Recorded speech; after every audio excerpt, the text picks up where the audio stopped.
Hola amigos, ¿cómo andan? Bienvenidos a un nuevo video entre discos, yo soy José. El día de hoy estoy haciendo este video por segunda vez porque tuve algunos problemas técnicos, así que vamos a tratar de que se pase el enojo y de hecho hacer el video un poquito más corto, más o menos. El día de hoy voy a hablar sobre el disco La hija de la lágrima de Charly García. Es un disco que es un punto de inflexión en la carrera artística de Charly por varios motivos que vamos a conversar a continuación. ¿Okay? En primer lugar, ¿qué cosa es el proyecto de La hija de la lágrima? La hija de la lágrima es una especie de ópera rock, es una especie de disco conceptual. Por lo tanto, tiene muchos tracks, tiene 23 canciones o 23 tracks, muchos pasajes instrumentales, muchos pasajes experimentales también, y todo esto nace desde una forma un poco más random, más improvisada, menos planificada, de afrontar la música, la composición, la grabación y los arreglos de la música, y por supuesto la producción, ya dije producción, creo que sí, de Charly, ¿verdad? Vamos a contextualizar un poquito. El disco sale en el año 94 y Charly ya venía de un periodo un poquito loco desde los inicios de los años 90. Cruza por una internación, cruza que lo deja Soca, que había sido su compañera de los años 70, desde Serú Girán, desde La máquina de hacer pájaros. Y Soca era un poco su cable a tierra, si bien ellos no vivían juntos, porque Soca siempre estaba en Brasil y él siempre estaba en Argentina, pero pasaban mucho tiempo juntos. Y no vamos a entrar en temas sentimentales, pero era un poco su cable a tierra, esa es la realidad. Ahora, hay que tener en cuenta también que después de casi una década de abusar de ciertas sustancias, de ciertas cosas, y de tener un estilo de vida un poco caótico, desordenado de García, ya eso iba a empezar a pasar factura a nivel psicológico, psíquico, a todos los niveles, ¿verdad? Entonces, ya veníamos de algunos episodios particulares como la internación, el abandono de Soca o finalmente el rompimiento. No sé si abandono de Soca, creo que no, creo que para cualquiera sería difícil, ¿verdad? Esto se ve reflejado mucho también en la reunión de Serú Girán en el año 92. Si bien los conciertos son muy masivos, son un éxito, el disco Serú 92 también desde mi punto de vista tiene un resultado bastante rescatable, pero se sabe que fue muy problemático a la hora de la grabación y de la producción. Charly estaba como un loco. No lo aguantaba nadie prácticamente, ¿no? Había que ser muy cuidadoso para lidiar con él. Tuvo episodios diversos, el episodio en el que no quería viajar, que tenía que viajar a Francia, y ellos, los tres Serú restantes, dijeron, bueno, por fin se fue, y de pronto aparece de vuelta porque hizo que lo bajaran del avión. No, hubieron muchos episodios, de hecho, también los conciertos se ven un tanto delirantes y demás, pero bueno, sale dentro de todo más o menos bien. Luego viene el Tango 4. Bueno, en realidad el Tango 4 viene un poquito antes, si no me equivoco, en el año 91, ¿sí?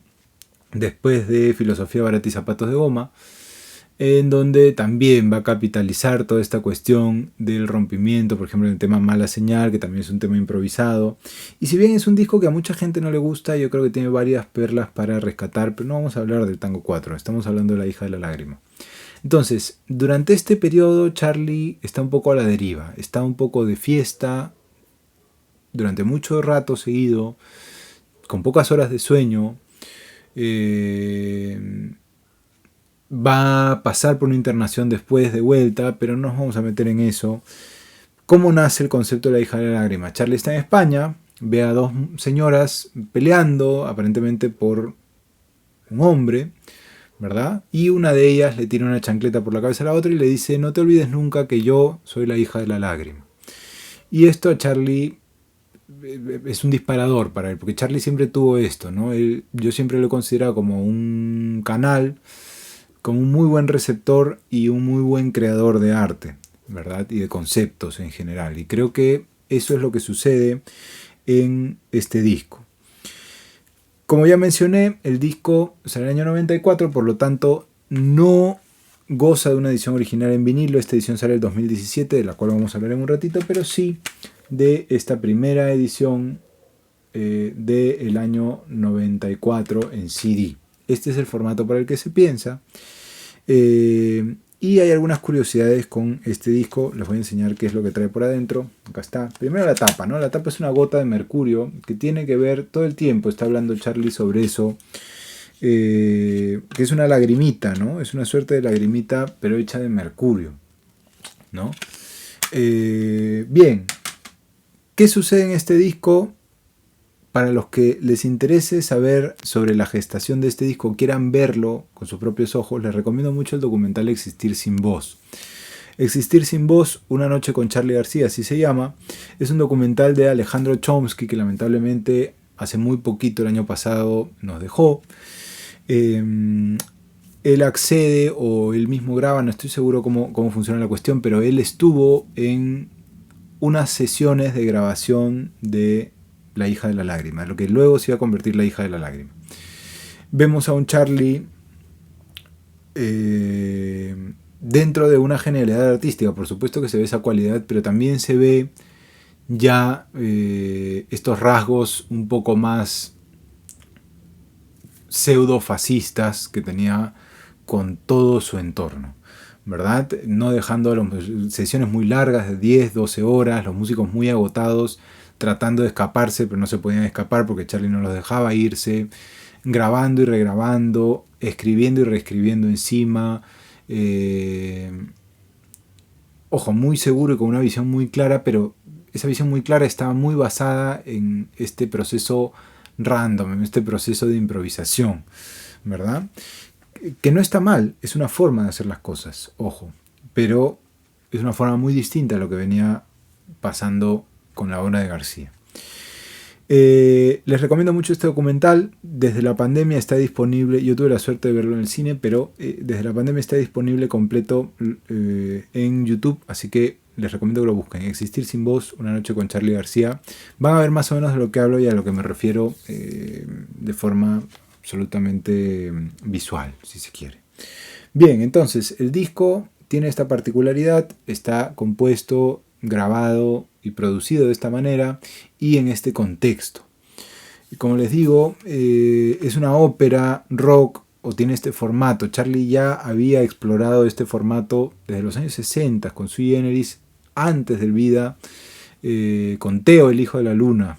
Se sabe, hay documentación sobre eso. Él había escrito ya una ópera rock, pero nunca se había publicado, por supuesto. Es esta quizás la primera que logra publicar, más allá de, por ejemplo, Pubis Angelical, que no es una ópera, es un soundtrack, o algunas otras cosas similares, pero no, esta es su primera ópera rock, que luego iba a explotar ya en el Say No More y posteriormente, ¿no? 23 tracks, y por supuesto que para los ejecutivos de Sony fue una preocupación. Sony o Columbia, en ese momento Sony y Columbia, creo que ya eran los dos lo mismo. Era una preocupación publicar un disco así, era un riesgo muy grande porque no habían canciones muy radiables. Yo sé que aquí todos ustedes tienen puntos de vista diferentes sobre los temas radiales, sobre lo popular de la música, y una vez hice un video sobre eso, sobre si podíamos realmente hablar de música popular o no, o de música comercial o no, pero bien, no vamos a entrar en esos temas. No era un disco que se podía mandar a la radio, porque es un disco que está planificado para escucharse de punta a punta, de inicio a fin, ¿okay? Entonces le dicen esto a Charly, le dicen, oye, bueno, sí, pero tenemos esto. No se preocupen, dice García, deme 10 minutos. Y se va y escribe Chipi Chipi, que es una de las canciones más importantes de García desde los años 90 hasta la actualidad, que va a estar casi en todos los conciertos, que la gente va a querer mucho, que la gente va a pedir mucho y que en algunas radios todavía se sigue pasando. ¿Okay? Eso es lo que cuenta la historia, por supuesto. Vamos a ver qué tan exacto es, pero lo cierto es que lo hizo para escapar de la prisa, ¿no? No estaba planificado originalmente. Así como Chipi Chipi hay algunos otros temas que desde mi punto de vista tienen este mismo formato canción, un poquito más experimentales, quizás no tanto para la radio, pero sí en este mismo formato canción, como por ejemplo Víctima, La Sal no sala, por supuesto, con Juanse, Love is Love, ¿qué más tenemos por aquí? Fax You, Waiting, que además iba a ser parte de muchos conciertos más recientes de García, ya después de la recuperación y todo eso. Chiquilín también, medianamente, ¿no? No Sugar también. Y Andan, por supuesto. Bien, hay varias curiosidades con respecto al empaque del disco. Vamos a ver primero el CD rápidamente. Acá está, ya les dije que es todo negro, ya vimos la parte de adentro. Hay un pequeño error. Y esto es una anécdota súper cool. No se sabe a ciencia cierta qué fue lo que sucedió, si García a propósito dio un borrador, si el encargado en publicar esto, el trabajador de Sony, publicó lo que le habían entregado en el borrador en vez de la versión original, si en Sony lo hicieron a propósito, si García lo hizo a propósito. La verdad es que no se sabe, pero lo cierto es que los créditos y la lista de temas es incorrecta. Y es incorrecta no porque no coincidan, sí coinciden. Lo que sucede es que los temas originalmente no iban a tener estos nombres. No todos, quizás algunos sí, pero no todos. Por ejemplo, Chippy Chippy no se iba a llamar Chippy Chippy, originalmente se iba a llamar La Canción Sin Fin. Sin embargo, por el coro, Charlie le decía Chippy Chippy. ¿Sí? Bueno, entre el argot musical, entre el argot de sus músicos y él, en ese espacio, en la grabación, ¿no? Pero finalmente queda así, se publica así. Lo mismo sucede y se nota incluso en los créditos. Por ejemplo, cuando vemos los créditos del disco, sale por aquí Sampler en Tengo Mercurio bajo la miel.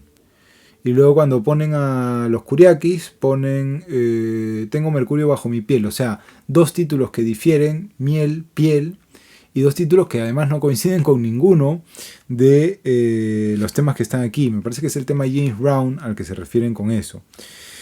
Bien, entonces, eso es lo que va a suceder.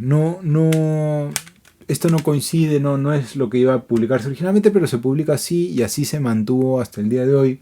Incluso se ha recreado en la versión de un disco de vinilo con un pequeño error en Tengo Mercurio bajo la piel. Solamente se pone bajo la piel, pero no bajo la miel. Pero bueno, está así. El disco es una de las últimas colaboraciones entre García y Joe Blaney, que habían trabajado juntos del Modern Clicks y casi para toda la discografía de García. Aquí Joe Blaney solamente mezcla, que es lo que va a hacer Joe Blaney además después. Ya no va a coproducir, ya no va a producir, ya no va a ser el ingeniero o la mano derecha de Charlie, sino que solo se va a dedicar a mezclar o a cuestiones muy específicas. Es un disco delirante, es un disco lleno de pasajes instrumentales, ya lo dije, pero es un disco hermoso. A mucha gente no le gusta para nada y a mucha otra gente le encanta, como es mi caso. Vamos a hablar de la edición en vinilo. La edición en vinilo está bien. Es un disco difícil de hacer en vinilo porque son 23 tracks. Sony lo hizo en 2 discos de vinilo, en un vinilo doble. El empaque está bastante bien recreado, excepto por esto de aquí que venía en el booklet interno. Y acá está como una tira, pero me parece que es un lindo toque para esta edición. No se ve tan pixeleada la tapa, que a veces sucede mucho con los discos pasados a este formato más grande, pero tampoco se ve perfecta. Hubiese sido bonito un emboss, ¿no? Una de estas cosas en alto relieve, pero bueno, es lo que tenemos. Y ya sabemos cuál es el estándar de calidad de Sony Music. ¿Qué tal suena? Yo he tenido la suerte de que me tocó un buen prensaje. Suenan bien los 2 discos. Ahora, si a ustedes no les encanta este disco, y por supuesto a nadie les sobra la plata, vayan por el CD. No difiere mucho, esto no suena mejor que el CD, por más de que las cintas originales existen. Hace poco me llegó la noticia, y con foto por supuesto, porque si no, no vamos a creer, de que todas las cintas multicanal existen. Las tiene Sony. No creo que piensen hacer nada con eso. Sería lindo, por ejemplo, una edición en Dolby Atmos. Increíble, pero difícil. Ojalá algún día y a alguien le interese. Pero bueno, esta edición está buena, pero creo que hay dos temas con esto. Primero, que es un disco doble, que es caro. Además que nos la jugamos mucho con el prensaje, que sabemos que los prensajes argentinos de los últimos meses no han sido los mejores. Y lo tercero es que quizás yo creo que pierde un poquito de hilo el disco separado en 4 caras, con esas 4 pausas. Es mi opinión, quizás yo estoy equivocado, pero creo que los 23 tracks son mucho más disfrutables en el CD, sin esa pausa, o quién sabe en el cassette. El cassette lo tenía por ahí, que era de mis papás, pero no sé dónde está, así que bueno, ya está, hicimos el video sin el cassette. ¿Qué más tenemos para decir sobre La hija de la lágrima? Bueno, participa la banda que García ya había reclutado, más o menos de los enfermeros, ¿no? Pero sin Hilda. Está María Gabriele Pumer, está Samalea, está Fabián Bonguintiero, el zorrito, está, me parece que Alfie Martins, y ¿quién más está por aquí? Fernando Lupano, que participa. Hay algunos invitados, ya dijimos, Juanse, Jorge Pinchevsky, están los Silvia Curiaki, Anda Valderramas, la Bruja Suárez, Luis Morandi en percusión. Bueno, pueden chequear igual los créditos, ahí están en internet. Originalmente esto de aquí, ya dijimos, lo mezcla Joe Blaney y lo masteriza Ted Jensen en Sterling. Sonó siempre muy bien. ¿Quién lo produce? Lo produce Dios. No, mentira, es parte de los créditos cerrados. Charlie pone Dios para referirse a sí mismo. Nuevamente, apoyamos a este Charlie ya un poco más desconectado de la realidad, ya un poco más en el concepto del arte por el arte y la fiesta por la fiesta, que no le resta genialidad, que no necesariamente es mejor o peor que lo que había venido haciendo hasta este entonces. Es sencillamente diferente. Por eso es un punto de inflexión. Este disco va a empezar a gestar lo que sería su periodo Say No More, que sigue desarrollando hasta el último disco, hasta el Random, y seguramente hasta la lógica del escorpión si algún día sale. Ojalá que así sea. Pero es este concepto de regrabar, de improvisar un poco, quizás no tanto como aquí, quizás no tanto como el Say No More, pero ya en los últimos discos vamos a notar cientos de miles de teclados, cientos de miles de capas. No es tan minimalista como antes, ¿verdad? Cuando escuchamos el Clips modernos, tiene 100.000 millones de sonoridades, pero es el minimalismo, ¿no? Charlie es muy preciso, muy meticuloso con las cosas, pero hasta ahí nomás, no te va a poner 20.000 teclados, acá sí.